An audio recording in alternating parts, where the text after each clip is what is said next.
I entered with confidence. I had originally predicted that this section would be the easier one of the first two, and my victory in Section 1 had given me high hopes for my ability to clear the second one. But it's funny, isn't it? The way hope can be crushed so swiftly.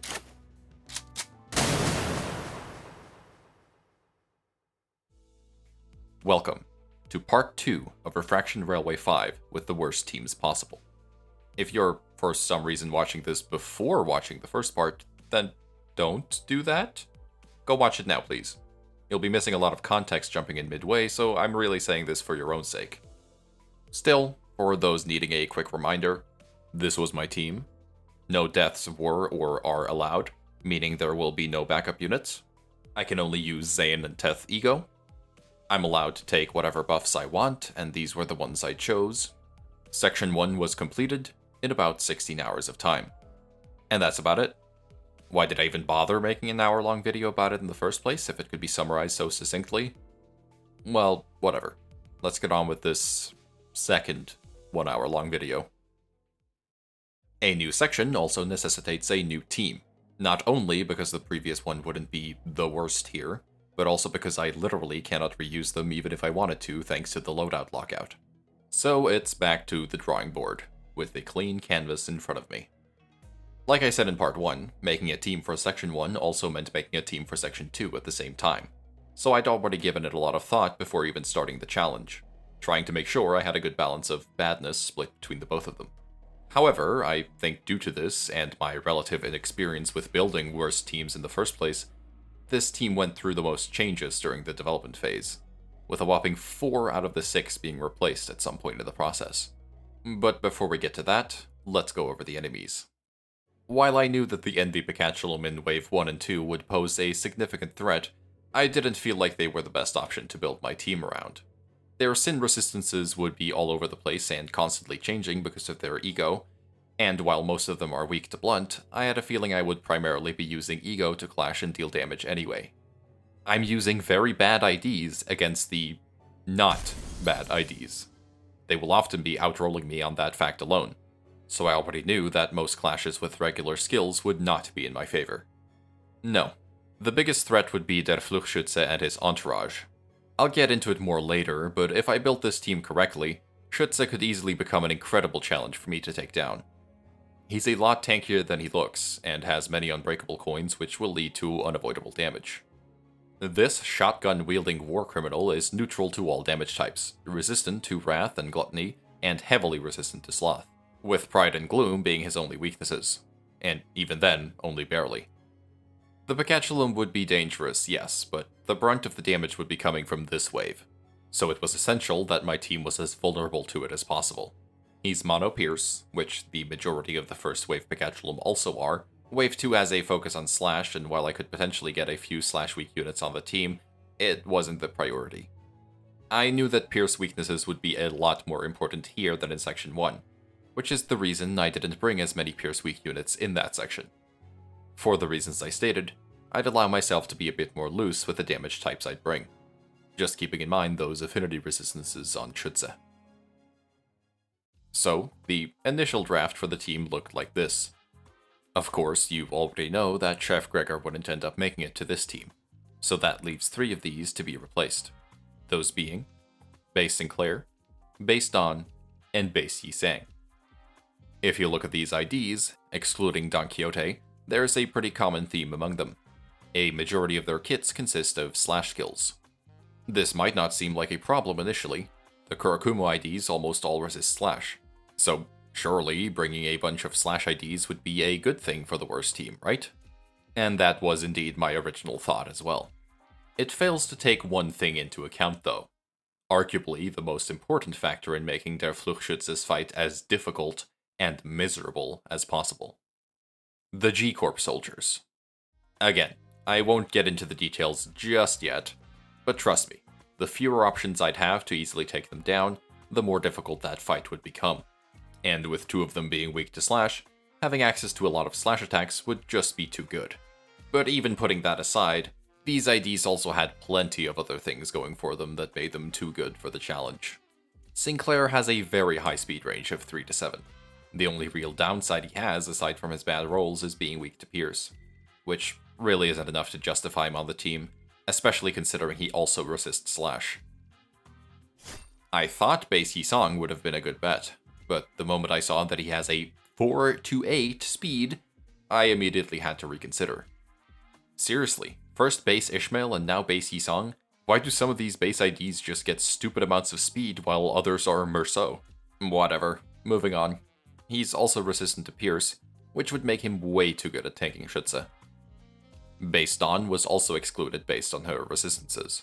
I came to realize that being neutral to Slash and resistant to Pierce would be far too good for this section, even though she would struggle to deal meaningful damage with her mono-Pierce skills. She also gives access to another evade, which could have been used to great effect in this section. Her clashing is by no means bad once she gets her SP up, and speed ranges... yeah, that's another thing. Having bad speed ranges would be very important, since, well, the Envy Peccatulum would not have bad ones. Meaning if I got unlucky with targeting or aggro, someone would be taking a lot of hits. With these IDs, the average speed of the team would be far too high. I knew the worst team here had to be slow. So with the good IDs kicked out of the team, what did my final team end up looking like? Getting the two you've already seen out of the way, we can start with Blade Lineage Otis. If you know anything from Esku's challenge, or if you just looked at her kit, you already know she's bad. Even with the Gain Refraction and Nebulizer buffs active, she brings almost nothing to the table here. The only benefit she even gets from Poise aside from slightly increased damage is getting to roll an 11 on her skill 1, and turning her evade into an actually decent one. Her damage types leave little to be desired for the section, Slash and Pierce all being resisted by several of the Peccatulum, and those slash attacks hardly being enough to take care of the G-Corp soldiers. As if that wasn't bad enough, she has a weakness to Pierce, making those unavoidable attacks from Schütze hit that much harder. Then we have base Rodion, with resistances and a speed range identical to Otis's. She has a +0 offense level across all of her skills, with rolls you could maybe barely call decent if it wasn't for the skill 3 rolling at 12. She is a pretty easy addition to the team. Her Wrath skill 3 will do little to Schütze as well, and being mono slash will only help slightly with the soldiers. Contrary to that S3's name, she will not slay. And that brings us to the replacements, the first of which being Mariachi Sinclair. Blunt skills are better than Slash against the Envy Pekkas, however his awful speed range will offset that by making him unable to redirect anything, and terrible clashing will make it so he won't be winning much even when he does. He rolls an 8 on both his skill 1 and 2, and has a -3 offense level. In terms of clashing, it was like he was barely even present in these fights. He's a worse option than base Sinclair because of his lack of slash skills to deal with the G-Corp soldiers. Being weak to slash and being neutral to Pierce is also worse than base Sinclair's resistance to slash. Additionally, the Sloth S1 will cause him to deal minimal damage to Schütze about 50% of the time. And, well, the remaining 50% of the skills would not be doing that much better. Base Gregor. He has a good speed range, which would admittedly prove to be quite helpful when coupled with Legerdemain, and his resistances are actually decent for the section. However, his slash skill 1 being a single coin means it won't be doing much damage, even against the soldiers, and the rest of his kit being Pierce will have the same effect. His S2 and S3 being Gluttony and Sloth will also significantly reduce his damage against Schütze. He's better than most of the IDs here, but still by no means good. Le Merceau. While he does have blunt skills and better rolls? No, not really, to be honest. He's less consistent than base Merceau, with the only clashable skill he has being his skill 3, as opposed to base's skill 2. And I can attest that the +1 offense level did not do much for him at all. He also brings the average speed range of the team down better than any other ID could, and his resistances were basically made to be bad at this section. Weak to Pierce and neutral to Slash, they will eat him alive. His skill 1 is Lust, which means that in combination with Blade Lineage Otis's skill 2, I would be able to gather Lust resources a bit more efficiently in this section. And that would definitely make using Bygone Days for healing much, much easier. Nope. No Sloth. No Gloom. Boo-hoo. Fuck you. Lifetime Stew is all you get. Deal with it.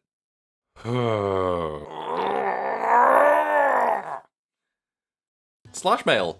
She's here! She's finally here! It was bound to happen eventually. And I did already mention it in the first part, but you know, whatever. She's here now. Here's her grand debut. Let's go. Woo! Slash Bell! Fuck! Even though she is mono blunt, that is completely overshadowed by the fact that she's the only unit gaining aggro on a team of IDs with really, really bad speed ranges against 2 waves of Peccatulum with very, very good speed ranges, meaning she will often have to use either Bygone Days or Snag Harpoon to clash instead, as to not gain aggro, which he does on every single skill otherwise. And by the way, in case someone forgot, Snag Harpoon also uses Gloom. Of course, she has the same problem as base Ishmael, being mostly single coin, so building up her sanity will be troublesome, only slightly alleviated by Refracted Mind, which in turn is immediately countered by the fact that I now have Sunshower Heathcliff on the bench. I figured this would be the worst of the 2 sections to have him in. The fact that I have to use so much ego to simply clash with Peccatula means my sanity would always be a bit lower than I would like across the board, and that sanity could begin to spiral lower and lower thanks to the 10 SP loss upon getting hit, which Suncliff so graciously grants me. Of course, I also had Otis deployed first, making sure that in the case of an SP tie, she would gain 0 benefit from the measly 1 blunt damage up this passive grants. On the topic of support passives, let me just go over the others as well. Lantern Yisong, since no one will be allowed to die, his weirdly specific passive will grant me no benefit. W Corp Faust, no one is gaining charge naturally, and it does nothing for me even with Electric Screaming. Manager Don Quixote, I had, and still have her at Uptie 1. And no, I don't want to see any comments about that. Moving on. LCCB Ryoshu, no ammo. Full Stop Honglu, no ammo. And with the team explanations finally out of the way, let's start talking about these fights. I apologize for this, but Envy Peccatulum are so fucking boring. All you do is just reset it over and over and over and over and over and hope to get lucky each fucking time. I'm definitely exaggerating a bit here, but fighting the Envy Peccatulum with this team generally feels like banging my head against a wall until my skull caves in. And that goes for both waves. There is strategy on the first turn, maybe, but a lot of it still comes down to an immense amount of luck. So let's just take it from the top. My first thought was to identify the most immediate threat amongst the Peccatula, my mind immediately going to Full Stop Honglu, before I was blindsided completely by Solemn Lament Yisong.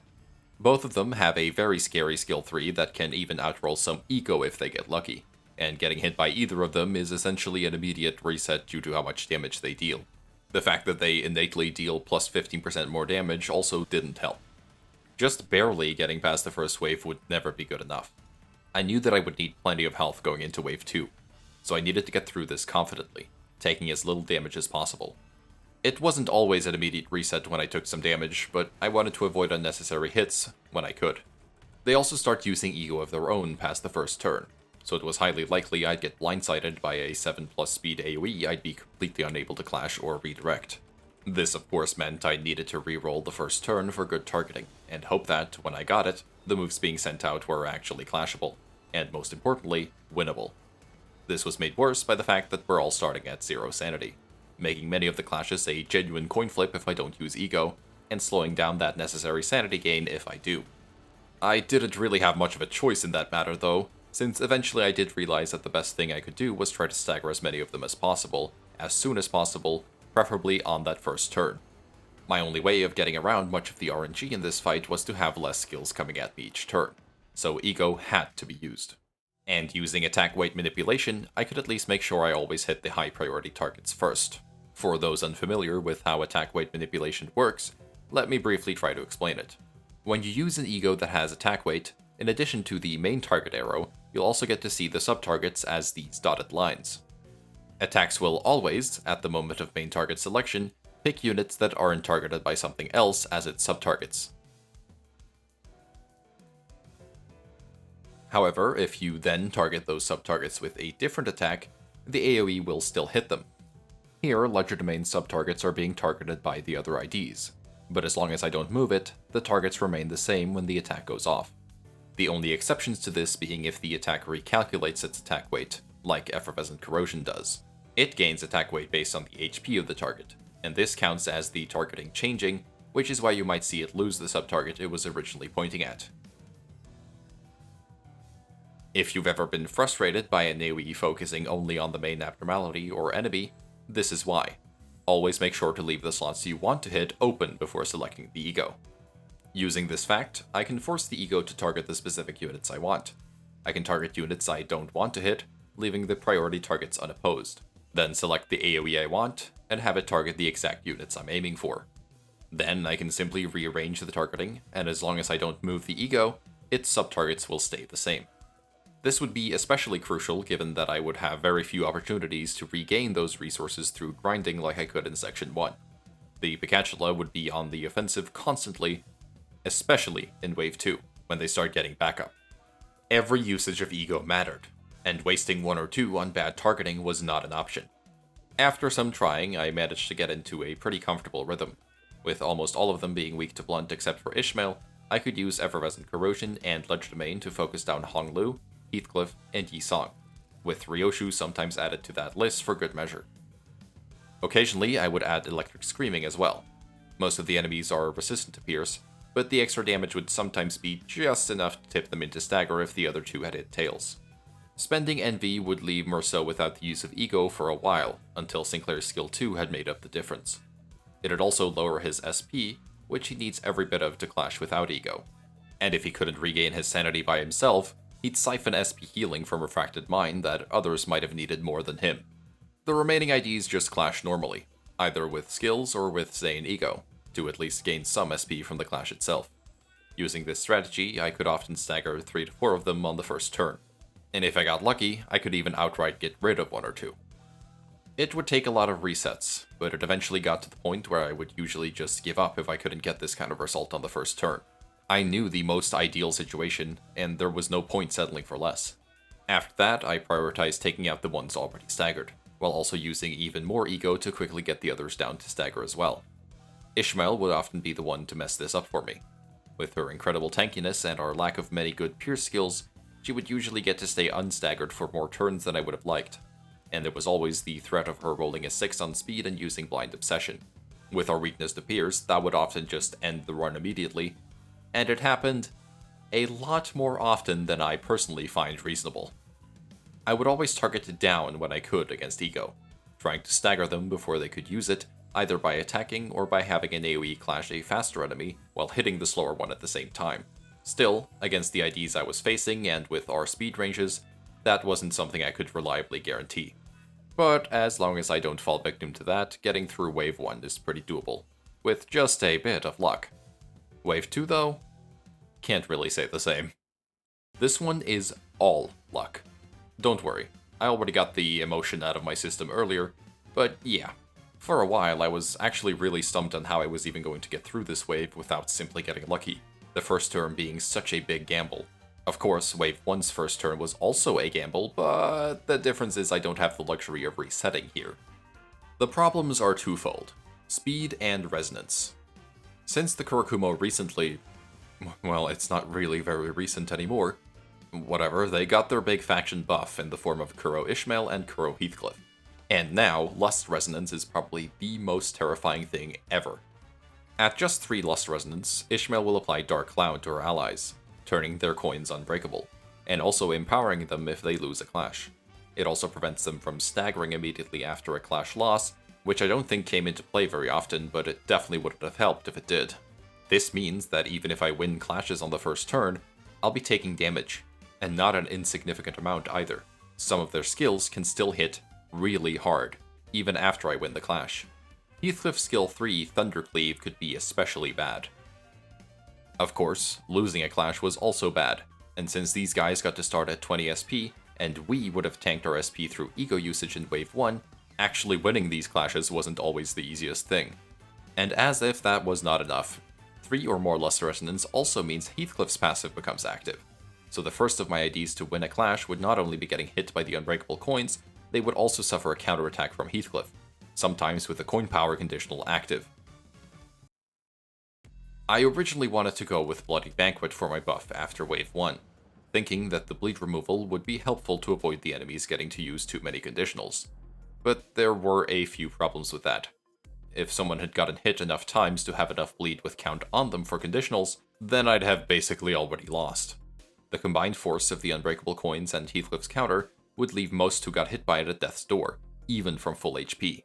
After just a few attempts making it to wave 2, it was clear I needed to be tankier, so I swapped out Bloody Banquet for HP manipulation, increasing my units' max HP by 25% and removing their first stagger threshold. And if there's one thing most of these bad IDs have, it's a high health pool. 25% increase would be quite substantial on these units, like Mariachi Sinclair and Sloshmel both going over 300 HP. And more HP would help me in the long run more than Banquet. I would often need to eat hits regardless of how well I played, something which was doubly the case thanks to Dark Cloud.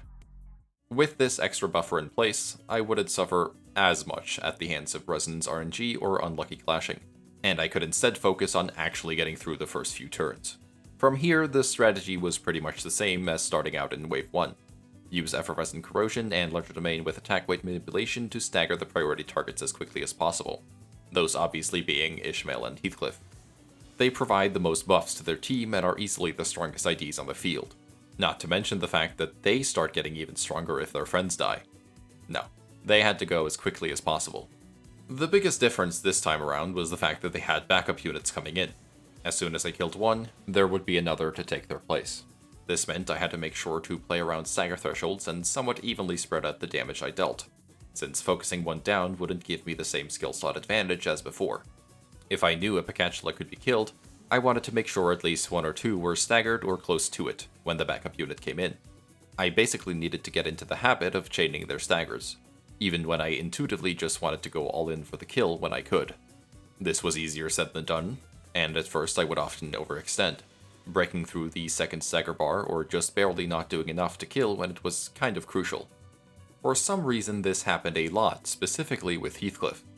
He'd be left with 5 or so HP, recover, roll a 7 on speed, and royally ruin my run with a smirk. As for the backup, I honestly never really devised a strategy for them. I kind of just roll with the punches if I managed to get that far into it. Ardor Blossom Faust was usually pretty easy to ignore, and with her self-inflicted burn, she would often get down to stagger by herself. Lantern Yi Song's unbreakable coins and low stagger threshold would prove to be pretty annoying. With a lot of my IDs obviously being weak to pierce, his unavoidable damage, while relatively low on its own, would definitely build up the longer he got to be on the field. A portent of things to come, perhaps. Middle Merceau would function as a clash win machine for me, which was a great help with regaining lost SP. Those are the only really noteworthy ones. As long as I clashed the rest to the best of my ability, and used Ego to stagger them, I'd be fine. At this point, I did decide to go with Bloody Banquet after Wave 2. It was between it and Life or Death, which would have lowered our HP back to normal but increased our damage output significantly. While it definitely would have helped a lot, I didn't want to commit to it, since it was distinctly possible I would need the extra health in Section 3. If that did turn out to be the case, I would need to redo Section 2 completely. This way, I could take Life or Death in Section 3 instead, and judge whether or not it would be worth it then.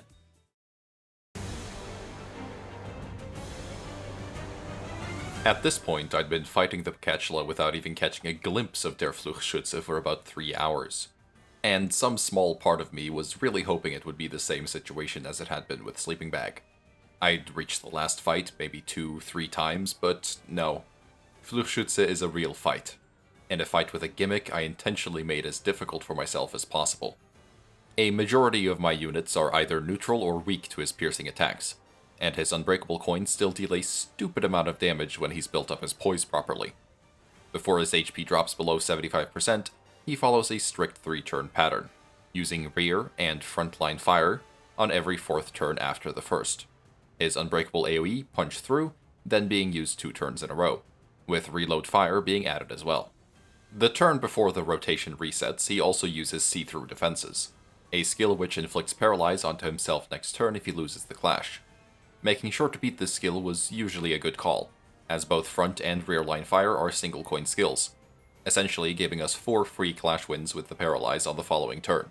On paper, these skills don't look very scary, only rolling 11 and 12 even with conditionals active, but this fails to take into account offense level differences, and the levels Schütze had gained from the enemy buffs. Most of my skills' offense levels ranged from the high negatives to at most +1, with Schütze often being 2 multiples of 3 above that +1. And for those who don't know how offense level works, that's at least +2 clash power in every clash, and it would usually be more than that. But with his coin power removed for a turn, on the first 4 skills anyway, it would allow me to not only mitigate the damage dealt from his end, but also let me regain some sanity lost from the inevitable ego usage, and from any SP loss thanks to Suncliff, considering he was likely to activate thanks to that aforementioned unbreakable coin skill. Punch through usually isn't that bad. In a normal playthrough, you won't have to deal with it much at all, since you'll probably have gotten him to the phase transition before he even gets to perform 2 full rotations. However, if I haven't made it clear already, this team does not deal damage. Even in the best case scenario, I would have to endure through no less than 6 turns of phase 1, meaning 2 full rotations of his pattern, meaning 6 usages of punch through, meaning 6 instances of unavoidable damage, along with any other attacks that would manage to punch through, if I got unlucky. An especially dangerous one being reload fire, as if he got the crit on the first coin and reused it, that could sometimes eradicate a large chunk of a Pierce weak unit's health bar, and even when resisted, the damage would be quite bad. And you might be thinking to yourself, obviously the answer is to just win the clashes, Lamau. Punch through does lose many of its benefits on a loss, and the other attacks aren't unbreakable, so winning against them will stop the damage from coming through at all. I could just use ego to clash if my base skills weren't reliable enough, right? Yeah, well, not really. At less than 75% HP, Schütze will change his pattern and summon his war buddies, the G-Corp soldiers, and will begin to try to kill them. Most people who have gotten through the railway are probably mostly aware of how the gimmick works, but allow me a moment to explain it anyway. Schütze summons 3 soldiers, 1 head manager and 2 veterans, then gains 5 targeting settings. Once the targeting settings reach 0, Schütze will be staggered, and getting this is crucial to me winning the fight. He uses 2 AoEs during this phase, 1 targeting a sinner and 1 targeting a soldier, both of which play into the targeting settings mechanic. Designated target fire will prioritize the sinner with the stigmatized status, which is always inflicted to the slowest sinner, or the sinner with the least HP in the case of a tie. This will almost always be Sinclair, but would occasionally be someone else, and usually at the most inopportune moments, but we'll get to that. Because of the plus 100% damage against the stigmatized target on the first coin, I always wanted to redirect this attack, which thankfully would always be possible since Schütze fixes his speed to 1 for the duration of the phase. If Schütze loses this clash, he loses 1 targeting settings. Simple enough. Using ego, that was practically guaranteed. What wasn't, however, was the second, arguably most crucial way to remove it. Target Readjustment Fire targets 1 soldier each turn, the skill cancelling if that target is gone, which causes him to lose 1 targeting settings. The idea obviously is to kill the soldiers before he gets to kill them, which is usually really easy since they are very squishy, but I specifically built this team to do as poor a job as possible with taking them out. Most of my attacks would barely hurt them, the manager technically being the easiest since I didn't realize the refracted one specifically wasn't weak to slash like he normally is, instead being weak to blunt, but even then, actually killing him usually required nearly all of my strongest skills, and there was no way for me to deal enough damage to the veterans on the following 2 turns. I had no choice but to use ego to at least stagger them, and either pray that literally all of my skills would be enough to take them out, or spam even more ego. I would almost always need all of my attacks going in on the soldiers, with an AoE clashing designated target fire, while also hitting the soldiers so I wouldn't lose out on necessary damage. The problem with this was that Schütze would also be doing other attacks at the same time, reload fire being one of these, and I couldn't really afford to clash them. I would have to hope I could take the hits, and that he would flip tails, because all my attention needed to be on the soldiers. Because I couldn't just do a bit of damage, then kill them on the next turn instead, Schütze will instantly kill them with target readjustment fire. Furthermore, the mechanic is designed around the fact that you have to kill at least 2 of them, while always clashing with designated target fire. If you don't, and he has targeting settings left over after all the soldiers are dead, he will start using the instant kill on the sinners instead. And if he happens to target someone without ego available, the move can't be redirected, and it's not only an instant death, it's also an instant loss. And the one who usually got targeted by this would be Sinclair. Like I said, he's the slowest. A lot of our egos use Gluttony, and I always had to spam them, so Sinclair usually would end up not being able to use Branch of Knowledge. And if he didn't have a skill 3 at the ready, he would just die. Unlike before, our Gluttony resources come only from a useless skill 1 and Sloshmail's skill 3. But it gets worse, because the order you kill them in also affects when he starts using it. If you kill the first 2 soldiers, clash with designated target fire, and basically do everything correctly, he will be left with 1 targeting settings, 1 soldier, and will then also use the instant kill on 1 sitter. So technically, the optimal play would be to just take the damage and let the second soldier get killed by Schütze, leaving him with 2 targeting settings on the 3rd turn, so he won't use the move on us. But if I did that, I also had to kill the soldier on that turn. Otherwise, I would need to deal with 2 instant kills on the following turn. For me, it was a lose-lose situation, and I decided I would just have to deal with the 1 instant kill, rather than risk him using 2. It was grueling, knowing that I could lose the fight at any moment to an unlucky Tails hit, or a bad skill lineup, or lack of resources to deal with the soldiers. It felt like something could always just go wrong, even when I was theoretically doing what I was supposed to. I was never in control of this fight. The most aggravating thing about the section as a whole was the fact that the actual fight only really started once I got to der Fluchschütze. Dealing with the Peccatulum was always a matter of getting RNG. 1 unlucky turn would usually mean instant death, no matter how well it was going up until that point. And if wave 1 was going poorly, I knew I'd be better off just resetting immediately to not waste time. Getting through wave 1 and 2 was a mind-numbing chore. It wasn't fun, nor was it really interesting in the slightest, despite how detailed my explanations were before. Targeting could screw me over in a major way, they could simply outspeed me, or have half of their team use run-ending ego all at the same time, and there wasn't anything I could really do about it. All I could do was throw out Effervescent Corrosion, Ledger Domain, and the occasional Electric Screaming and fish for staggers. My only solace being the majority of blunt weaknesses on the enemy IDs and their relatively plentiful stagger thresholds. This at least meant that when I did get a good run on the way, I'd be getting through them quickly. A run to Schütze usually took me no more than 30 minutes, but the amount of times I had to reset definitely made it feel like much more time than that. Because of this, I'll only cover any notable happenings during Wave 1 and 2. Since you already know the gist of how I approach them now, there's not much point going over them in detail. After having gotten to Schütze the first time around after hours of only seeing Peccatulum, it was a much needed confirmation that yes, I could do this. Of course, I didn't beat him on my first attempt, that would have been absolutely insane, but it gave me that small confidence boost I needed to keep going. And only, some 4 odd hours later, I finally got my first real attempt against him. Reaching Schütze with decent health across the board, I knew I probably wouldn't win, but I was determined to at least get to the face with the G-Corp soldiers, just to see what I could do. And I did. And it also went horribly wrong. At this point, I adopted the strategy I used against Rosehunter. Der Fluchschütze gains a ridiculous amount of speed when he's high on poise thanks to his passive Charge Forth, so I needed to keep him under control with the bind from Snag Harpoon.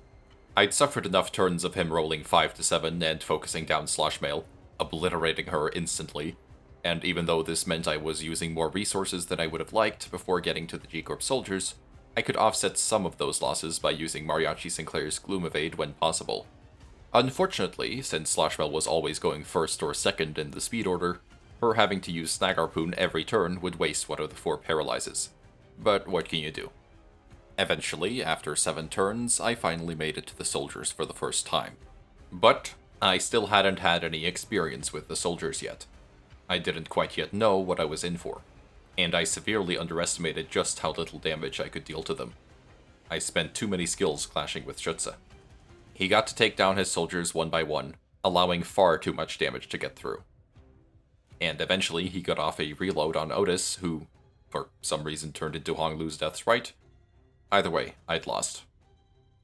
I also didn't fare much better on the next attempt, despite the fact that I'd gotten through the Peccatulum smoothly and efficiently. I had a quick wave 1, and I staggered all of the wave 2 enemies on the first turn. I just was too unfamiliar with how to deal with the soldiers. He was left with targeting settings. and a missed evade from Sinclair meant an instant loss. Exhausted by attempts, I took a step back for the day to reassess my strategy. I felt like I had all the necessary information about the fight at this point. All I needed to do was to apply it. I knew I needed to put everything I had into killing the soldiers, but the biggest problem with that was ego resources, so to make sure I would have enough, I could try to leave Middle Dawn and Merceau alive in Wave 2. They were the easiest to deal with since I mostly resisted Blunt, and they didn't fuel their own egos very well. I could relatively safely gather some resources here, while also using Lifetime Stew to top us up on health. I had seen the damage Schütze could deal, and since there was no getting around it, I needed to go into it with at least a decent amount of health to begin with. I wouldn't get many chances to heal during the fight itself after all, with Ishmael being relegated to binding duty. I also noticed that these soldiers actually give resources when killed, 3 of the affinity that dealt the finishing blow specifically. And while I obviously could never really intentionally guarantee anything, since my only option was still to just attack with all I had, if I managed to line up a Gloom, Gluttony, or later into the fight even a Sloth skill, it at least balanced the excessive spending I had to do to some degree. Even this small boon was definitely helpful in getting me through the fight. So my new plan was basically just have more resources, and use more ego. It was a pretty rudimentary plan, I'll admit, but already on the next attempt the following day, it paid off. I started off with a clean Wave 1, where I barely lost any health, and following it up, I had a well-executed Wave 2 that let me grind on Merceau and... that let me gather plenty of ego resources by prolonging the fight against Merceau and Don Quixote of the Middle. I was able to go into their Fluchschütze with a good amount of health and resources. It was looking good. I got through the first phase in just 2 rotations, with minimal losses, and once he started summoning his soldiers, I threw everything I had at them, going excessive on the ego usage, just to guarantee the kills. I did have to deal with an instant kill since I was killing the soldiers so well, but thanks to my new strategy, I had plenty of resources at this point, and Sinclair could simply clash it. I finally managed to get through the soldiers and staggered him, and the damage it afforded me was just shy of 300. He went from 1820 health to 1570, and then he started the process all over again. This was kind of devastating. Even when I did succeed, when I killed the soldiers and triggered the stagger effect, the fight wouldn't be over. I still had 1500 health to get through, and he will keep summoning soldiers. As long as he isn't dead, Schütze will continuously trigger this phase the turn after he recovers from stagger, slowly draining my resources, health, and sanity. If my average damage on every stagger would be around 300, I would need to get through about 6 soldier phases, because I wouldn't be able to damage him during them thanks to his shield gain. And every single time, I had to go through the process I described earlier, with the constant threat of just instantly losing hanging over my head. My damage during the staggered turns was obviously so low because I was using my good skills to take care of the soldiers. I didn't have any decent skill 3s lined up, and I was afraid using ego would be a waste of resources. Somehow I did manage to get extremely close on this attempt. Once I'd understood what I was dealing with, I immediately started stacking Tremor onto Schütze. If I could raise his first stagger bar enough, I could maybe chain a few staggers after the second soldier phase, giving me some room to breathe. But it just wasn't enough. My resources were dwindling fast, and my damage output got worse and worse, as each failed soldier kill started draining the Sinner's sanity. Eventually, he was left with 430 health. 430. With a stagger bar just inches away. But it was too late. My resources had been used up, and I'd failed to get rid of his targeting settings in time. He used 2 instant kills, and Ishmael was unable to win the clash. The run was over. Fuck. That was it.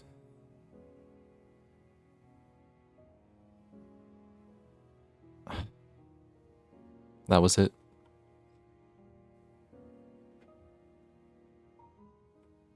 Everything went so well, and then I fucked it up on the end by spending too many ego resources.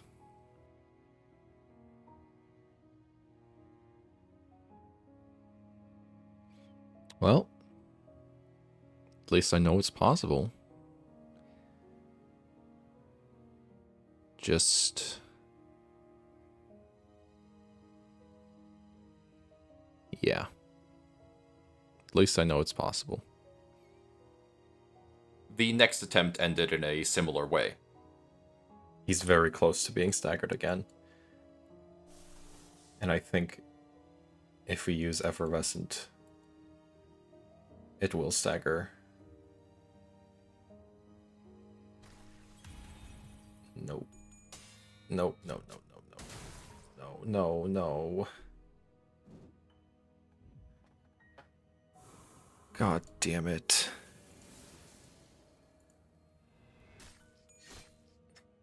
If only we hadn't hit those fucking tails hits. Yeah, there goes Rodion. Those fucking tails. Oh my god. When he was staggered, we fucking had him. Alright. Well. Back to it.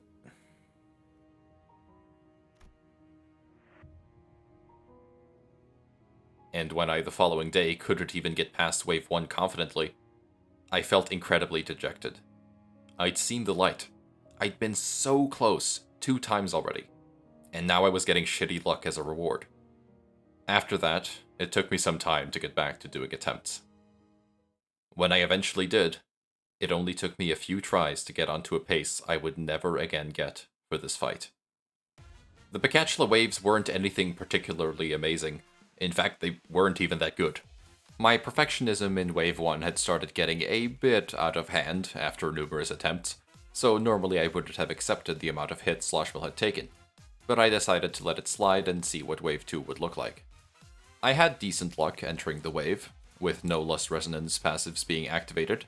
Sloshville had to take a few more hits unopposed, but I could heal it back with Bygone Days. Kurakumo Gregor decided to use Garden of Thorns in very short succession though.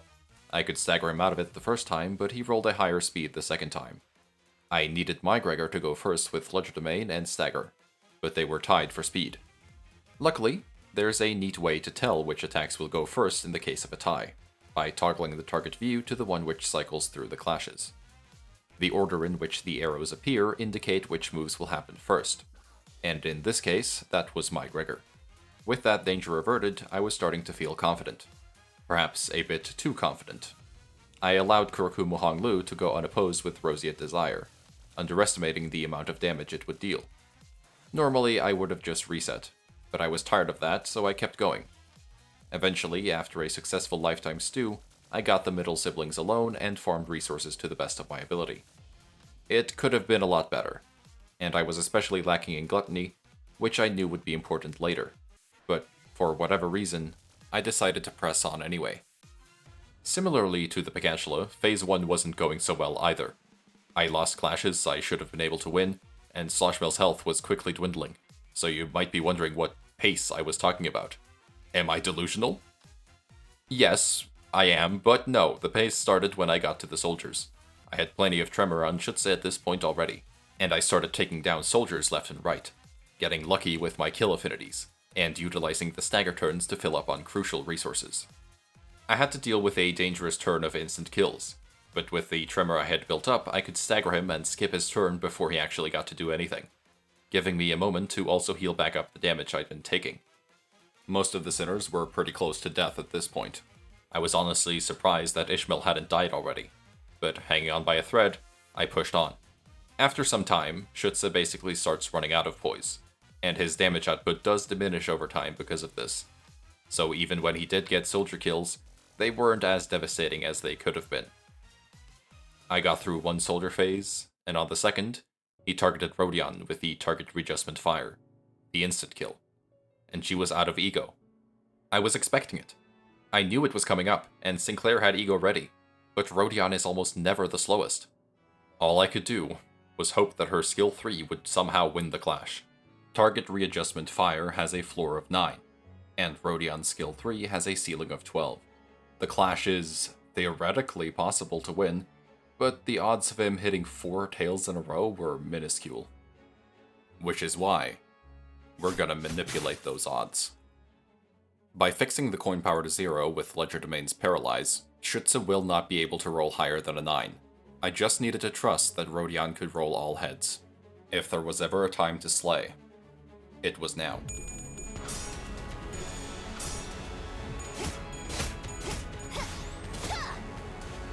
Some way, somehow, she won the clash and survived. I felt this had to be a sign. And after taking down that last soldier, I just had to get through one final wave of them. He was teetering on the edge of another stagger at this point. One tremor burst would do it. And while I would have loved to capitalize on it, his shield doesn't disappear the moment he gets staggered, so directing damage onto him would have been useless, but I'd be able to make good use of it on the following turn. 323 health. Staggered. With 4 targeting settings. I had to play this turn carefully. I could definitely do 300 damage in one go, but just in case I couldn't, I also decided to attack the soldiers with Legerdemain, to make them easier to kill if need be. And...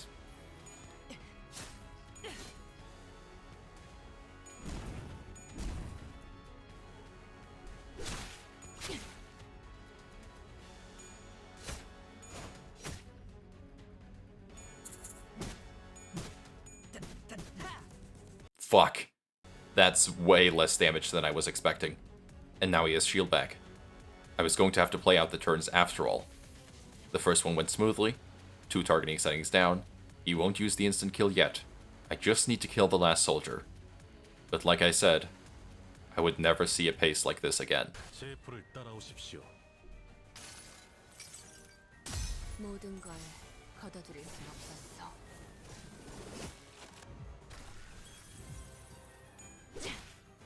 한 잔, 아니, 한 방 먹혔지?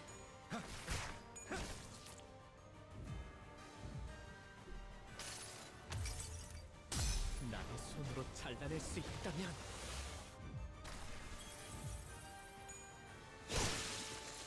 Because I did kill that soldier. It was over. I'd won. There is no world where we don't do enough. No world. Alright. 물러서지 않겠습니다.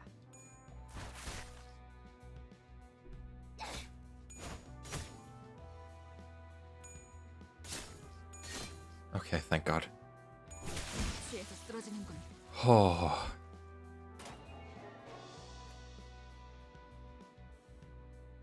This section was so bad and so annoying.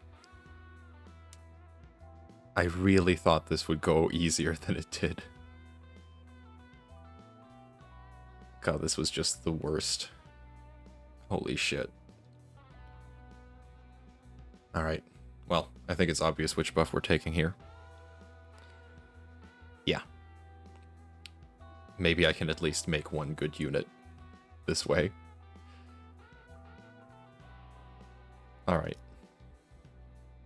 I did it. Section 3 finally opened. That does do a lot for my motivation. Yeah. God, that looks good. That's so nice. Shit. Wow. Alright. Let's see how this goes. It got slightly dicey, and I probably could have handled it a bit better, and my resources weren't looking too great leaving the section, but I wasn't about to reset just to optimize my resource usage. If it would come down to that in Section 3, it was a pill I'd have to swallow then. I was so tired of the Peccatulum at this point, and finally being allowed to move on from this section was such a relief. I took the Lone Gunman buff. The extra speed will be useful for me, and since most of my available skill 1s are utter garbage, switching one out for a slightly less garbage skill 3 will be nice. I'll go into more detail about that in the next video though. The MVP for the section has to be Mariachi Sinclair. Despite the fact that he could never win a single clash ever, his evade did come in handy more often than I was expecting going in, and it was a good source of gloom which we always needed. As much as I hate to put him here, I have to give credit where credit's due. Legerdemain and Effervescent were also important for dealing with the Peccatulum, being my main tools for dishing out big damage and staggers quickly. As for the Suffering Scale, I'm lumping both waves of the Peccatula together for a combined score of 60 out of 100. These fights were so incredibly mind-numbingly boring and unengaging that I nearly wanted to give up on the challenge as a whole multiple times because of them. Both waves are entirely RNG dependent, for all of the reasons I stated earlier in the video, and resetting over and over and over just to get good luck was it just was not fun at all. Trust me, I skipped talking about them in detail because there really wasn't anything more to say. Each attempt was almost always the exact same process. They weren't necessarily difficult when I actually got it, but the process of getting it was tedious enough to warrant a high rating. Der Fluchschütze gets a 75 out of 100. It's a fun fight, I like it normally, but with this team it's an absolutely nerve-wracking slog to get through. I am constantly under the threat of losing due to instant kills or unlucky rolls, and even if I do everything correctly, I will always be taking decent chip damage. Having to cycle through 6 or more G-Corp soldier phases only to barely damage Schütze in between made the fight take such a long time, and I had to stay focused throughout. I didn't say it before, but the last attempt took almost an hour on him alone.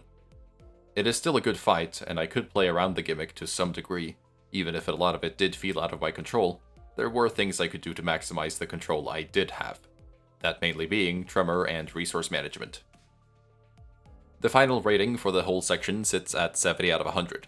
Like I said, getting to the actual fight was such an ordeal, and knowing it could constantly be ripped away from me at the last moment, it was very exhausting. The turn count for section 2 was 58, with nearly 40 of those turn being on Schütze alone. The real life time was about 17 hours, and while that's about the same total time as section 1, this was with good buffs from the start. This section really was that much more RNG dependent. Even with the plus 25% max HP, I could still get unlucky. And despite all of this, it doesn't even hold a candle to what awaited me in section 3. But that's for next time. Part 2 ends here, and Dulcinea is on her way.